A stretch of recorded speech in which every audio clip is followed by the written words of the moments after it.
ఇక్కడ చూద్దాం ఒకసారి వామన్ రావు కేసు అవుతుందో దానికి సంబంధించి సిబిఐ నోటీసులు పుట్టమధుకు రావడం జరిగింది. సో ఒకసారి చూద్దాం.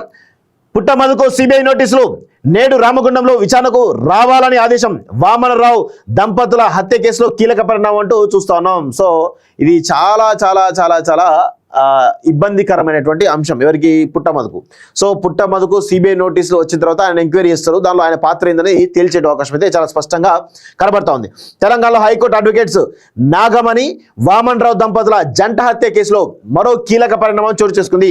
ఆదివారం మాజీ ఎమ్మెల్యే పుట్టమధుకు సిబిఐ నోటీసులు జారీ చేసింది. దీంతో ఆయన విచారణకు హాజరు కానున్నారు. సోమవారం రామగుండంలో విచారణకు హాజరు కావాలని నోటీసులో పేర్కొంది. ఇప్పటికే మృతుడు వామన్ రావు తండ్రి కిషన్ రావుతో పాటు వారి కుటుంబీకులు, బంధువులు పలువురిని సిబిఐ విచారించింది.